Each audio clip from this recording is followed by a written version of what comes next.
we're not very different from mice, that our genomes are extremely similar. So then what makes us different? What makes us different is our microbiome. And that is now where research science studies are being, where the money is going to try to figure out all of these different pieces. It's our microbiome that differentiates us and creates our immune system. It's also what gives us these votes, right? Like, I'm more inclined to eat this particular type of food and less inclined to eat this particular type of food.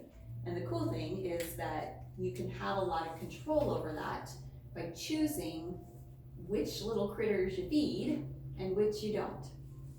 And all of the critters that have to do with inflammation and that have to do with, all of the diseases that go with inflammation. What are the diseases that go with inflammation? Diabetes, heart disease, rheumatism, arthritis, rheumatoid arthritis, Alzheimer's? all the autoimmune diseases. autoimmune, COPD. COPD. Almost every. Well, the better question is, what disease does not involve inflammation? Yes. And also the big C, right? All of these have to do with this. So when you make the decision to be in the driver's seat, and I mean all the time, right? Because we talk about these diets, and when you're talking about doing a ketogenic diet, you have to be dedicated, and it has to be fine-tuned. You can't do this like 50-50. The number of times I've had people come into my clinic and say, I'm doing keto. I had 2 martinis at lunch. It's like, you're not doing keto. Whatever you think you're doing, it's not that, right? You got to stay tuned into the science, and the quickest, best, and easiest way to do that is to work with people who are very familiar and skilled at making sure that you're actually working towards the goals that you want to work through. So, Can I add something? yes. There's something called, once you're keto adaptive, which means your body can easily produce ketones, you can cycle out of a ketogenic diet for short periods of time, just to change things up, and then you can cycle back in. And what are the benefits of that? The benefits of that is you're essentially, like the Prius. You want to be able to operate. You want to use that gas engine, because sometimes if you don't have access to any electric power, you want to be able that engine to run. So you want to be able to have the adaptability to use all those aspects of yourself. That's how I view it. Do you have another perspective on that? No, I just wanted to talk about the mold thing one more time, because this whole environmental thing. Several of you know that I was just up in Chicago this past weekend, and I was sitting for the second hardest exam that I've ever taken. The first one was the 8-hour engineering and training exam, which is a cumulative exam for the entirety of your engineering schooling, right? Super hard test. And I get there, and it turns out that the hotel room that I'm staying in has some mold in it. No. Last thing you need. So those of you who are clients here know that we energy measure, we muscle test, and I muscle test for every single thing that goes into my body, so that I'm paying very close attention to what I'm eating at very specific times. I did not test for I didn't get to have almost anything that had a carbohydrate in it while I was in Chicago, because my body was super busy trying to fight this mold thing. And thankfully, I happen to have great support from people who do energy work, because I did not prepare for this in my supplement bag. I had a few things, but I didn't bring my mold kit with me. Good. So I had to do it primarily through diet and through energy work, and those things are very effective. There's one other piece I just want to mention on the mold front, because good Lord, it's such a big thing here, and it's so pervasive, and it affects everything. And the most frustrating thing about mold is that it's very, very easy to not know that you're being exposed to it, and to be exposed to it. And what it does is it makes you stupid and have very little energy. So it totally kills your motivation to do anything about it, and then you leave that environment, and you tend to have the opinion that you're just lazy. And that's not the case. It's a mold thing. There are other toxins too that it can affect us, but it's so pervasive. I mean, it's just everywhere. And the more you're exposed to it, the more sensitive you're, the more sensitive you are to it, because it's a cumulative thing. So there's one thing I want to say about it, which is that a ketogenic diet, while very helpful for mold, is not sufficient for clearing this out of your body. There's very specific protocol that has to be used in order to get the microtoxins out of the cells and to eliminate the lactoacidosis that happens in the presence of mold. And the other part is, when you are in a ketogenic diet, predominantly, it's a more protective diet. When you are exposed to mold, your body can adapt and fight it off much better because you don't have all this sugar floating around in your system. So it makes you more resilient in that respect. Good. Okay. So, any questions? I have a question. So, getting back to the mold thing, so, is there a way to check your premises for mold? I mean, how do you know whether I'm in a moldy situation? I mean, I know it's everywhere here. Yeah. No. So you gotta call a professional. I have someone that I work with So that. you have them come out and run the test. Absolutely. And I have had this done at my house. I have this done at my clients' houses on a regular basis. So I do a lot of work with people who have respiratory issues. Well, I mean, it's Florida, red tide. I mean, we kind of all fall into this, but specifically some late stage COPD people. So it's really, really bad, and they're super sensitive to this. And you can also do a spore test, so you can get a petri dish and you leave it out on your counter, and if it activates within 2 days, then it's super bad. If it activates within, I think it's 14 days, then you definitely have it. Even at the hotel that we were at for the North Carolina. in the training center, it's really funny that we got to go visit the standard process research facility, which was amazing and cool. And by the way, happened to be in a building that was owned by Dole, the Dole pineapple guy, right? So it's all yellow, bright yellow, which was really cool. And you walk into this huge, beautiful building with this dome center, and it's all vegetables that are painted at the top of this. So we thought standard process did it, and then we come to find out it was oh no, it was like that when they got the building. And I'm like, wow, did they get into the right building? Their other option for buildings, by the way, was right across the street from Monsanto. Oh dear. In Wisconsin, and they were like, I don't think that's gonna work out so well. So the facility didn't have any mold in it, but the hotel that we stayed in, which is a very nice hotel, Standard Process gifted this to us, by the way, for being their top healthcare practitioners. They really want these people to be educated so that we're putting the good information out there. So they invested heavily in having one of the top detoxification research scientists in the world present to us, which was all awesome. Even in that case, the conference room that we had the presentation in on the second day had some mold in it. And because it's filled with a room full of people like us,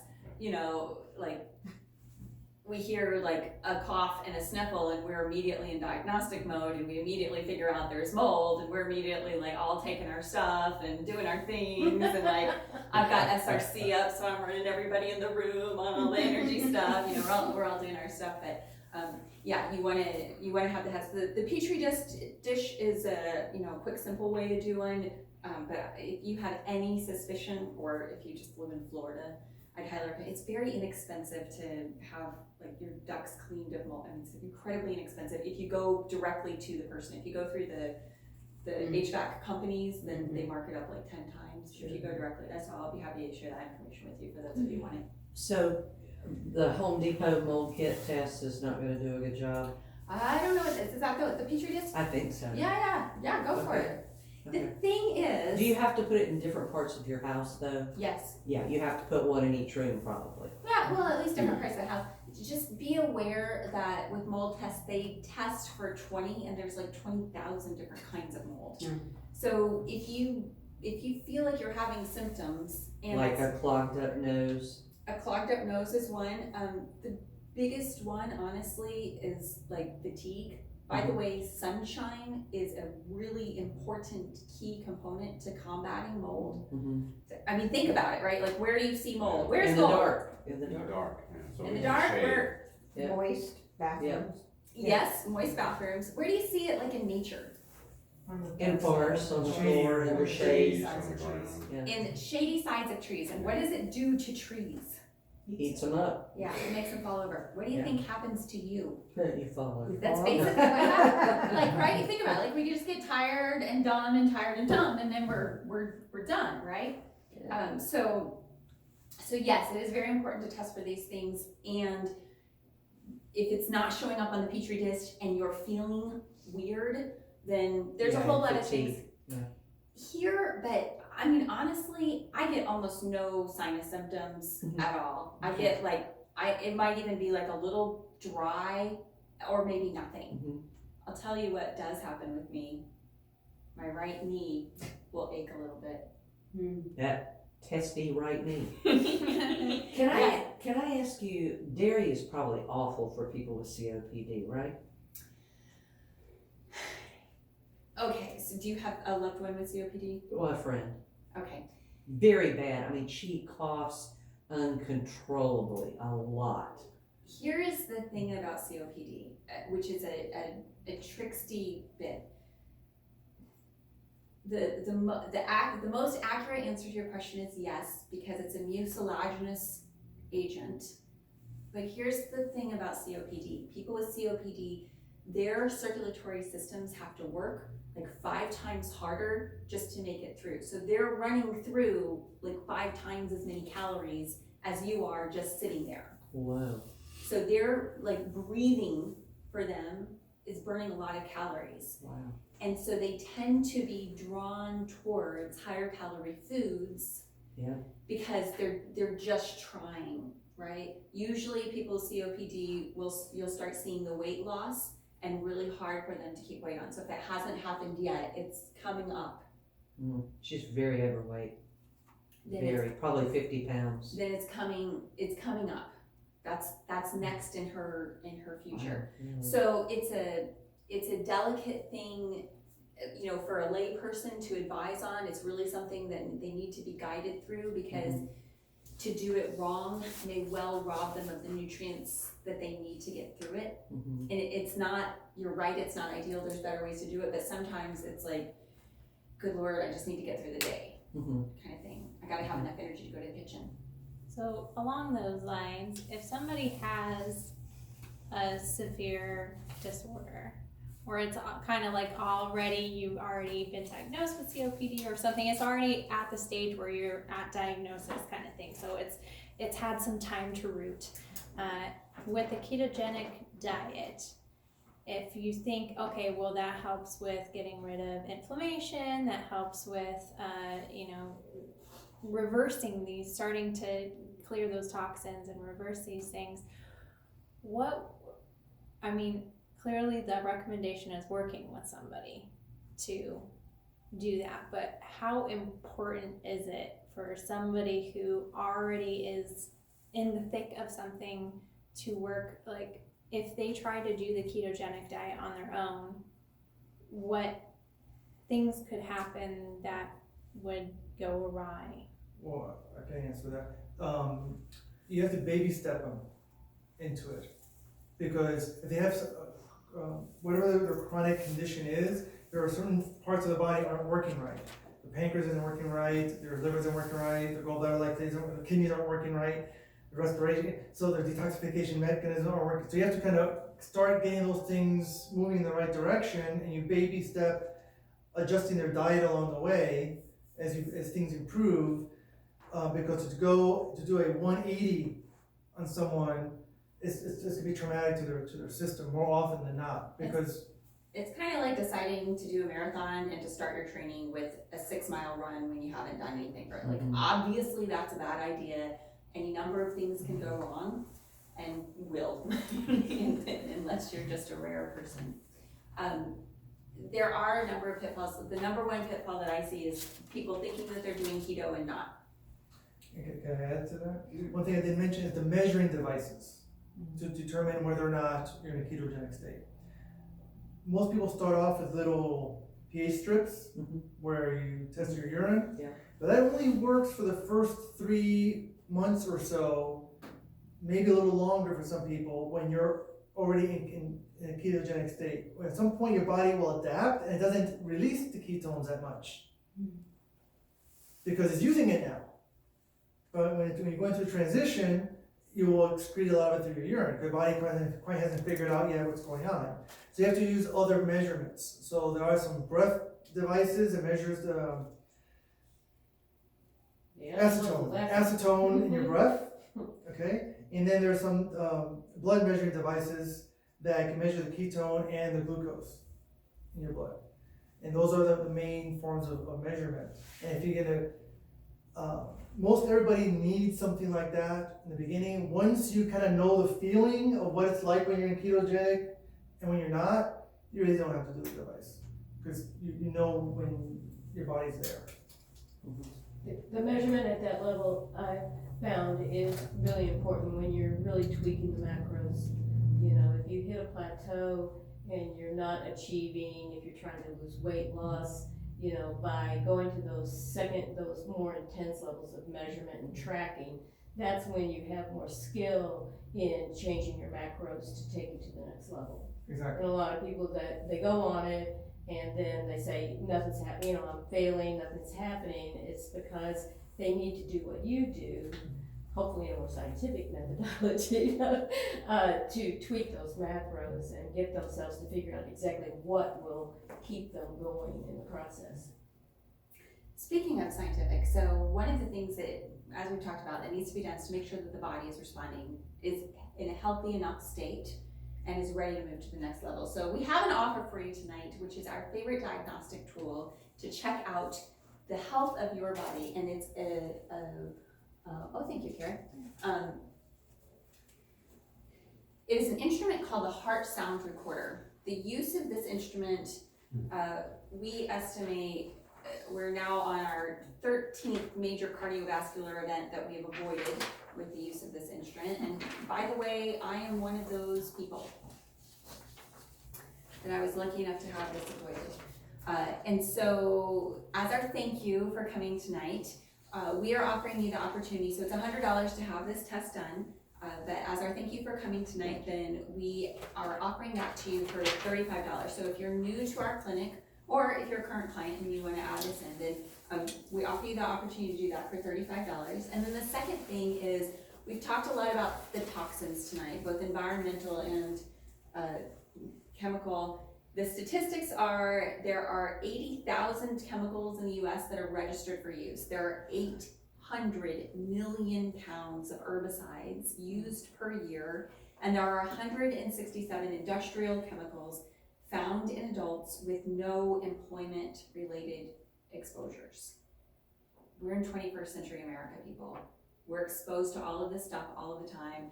My daddy is an aircraft mechanic, and I grew up on an airplane field, and you better believe I huffed me some MEK, and the nostalgia to me is the smell of gasoline and oil after my dad's hard day of work, right?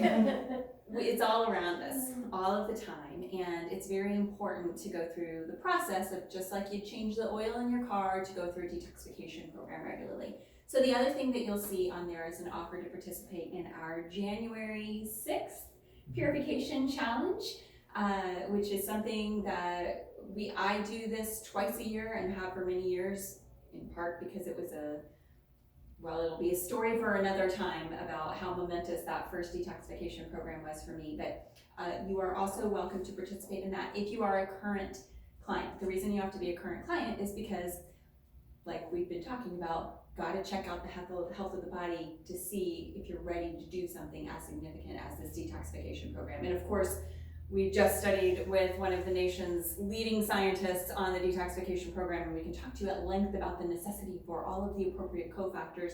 All detoxes are not the same, and eating a ketogenic diet is not the same as doing a purification detoxification. This is the next above and beyond, and it's important to do this on a regular basis. Anything you would like to add? I think you summed it up pretty well. Okay, cool. Any other questions? All right, Do you have any questions on the recipes? Were you we're gonna email this out. You're gonna email the recipes, I think. Great. Yeah, great. So Kira will be out the door. Please make sure that we have your email address to share the recipes with you. and we'll be happy to do this. And I hope you enjoy your Thanksgiving this year as much as we do. And Kira's pointing to the camera. Also, anybody who watches this video online, be sure to email me and let me know that you want the recipes. I can send them to you as well. Thank you, Kira. All right, thank you. Yay.